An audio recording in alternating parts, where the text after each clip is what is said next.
آپ علیہ السلام کا ارشاد ہے حلال واضح ہے، حرام واضح ہے، ان کے بیچ میں مشتبہ چیزیں ہیں، جو مشتبہ چیزوں سے مشتبہ کاموں سے بچے گا اس کی عزت بھی بچی رہے گی، اس کا دین بھی بچا رہے گا، اور جو شبہات میں پڑے گا تو وہ حرام میں بھی ضرور پڑے گا۔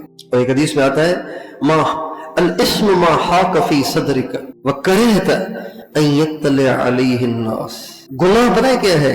آپ علیہ السلام فرماتے ہیں گناہ کی نشانی یہ ہے کہ تیرے دل میں کھٹکا ہو، پتہ نہیں صحیح ہے کہ، اور تجھے یہ بات ناپسند ہو کہ اس کا لوگوں کو پتہ چلے، یہ گناہ ہے، یہ گناہ کی نشانی ہے۔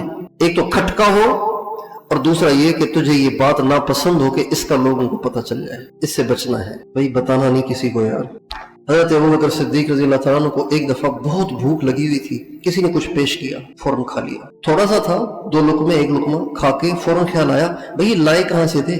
کہا جی وہ میں نا زمانے جاہلیت میں جنات سے باتیں کرتا تھا، جنات سے باتیں کرتا تھا، تو ایک دفعہ کسی پہ میں نے منتر پڑھا تو وہ ٹھیک ہو گیا، تو وہ لوگ مجھ سے محبت کرتے ہیں، جب بھی وہاں جاتا ہوں تو مجھ سے محبت کرتے ہیں، میرا اکرام کرتے ہیں۔ تو ابھی میں گزر رہا تھا تو انہوں نے مجھے کہا کہ تھوڑا سا کھانا لے لے، میں کھانا لے لیا۔ اب یہ اس کا عوض نہیں ہے، وہ تو تعلق بن گیا تھا، تعلق بن گیا تھا، اب یہ اس کا عوض تھوڑی ہے۔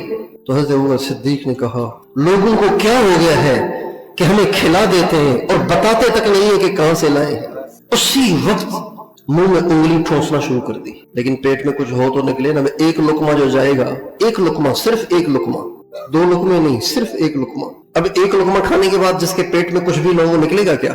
کسی نے کہا کہ ایسے نہیں نکلے گا۔ کیسے نکلے گا؟ کہ خوب پیٹ بھر کے پانی پیو، پھر الٹی کرو تو پانی اس کو بھی کھینچ کے لے آئے گا۔ پانی پیتے رہے، الٹی کرتے رہے، پانی پیتے رہے، الٹی کرتے رہے، پانی پیتے رہے، الٹی کرتے رہے، یہاں تک کہ وہ لقمہ نکل آیا۔ اور اتنی الٹیاں کر کر کے ایک الٹی کے بعد انسان کا کیا حال ہوتا ہے؟ بے حال ہو جاتا ہے نا، بالکل بے حال ہو گئے، کہنے لگے ایک لقمے کی وجہ سے اتنی تکلیف اٹھائی۔ فرمایا اگر یہ ایک لقمہ جان کے ساتھ بھی نکلتا تو میں جان کے ساتھ بھی اس کو نکال دیتا۔ اگر مجھے یہ پتا چلتا نا کہ اس ایک لقمے سے میری جان نکل جائے گی اور میں مر جاؤں گا تو میں مرنا گوارا کر لیتا، لیکن اس کو نکال کے چھوڑتا۔ یہ حرام نہیں تھا، یہ احتیاط ہے۔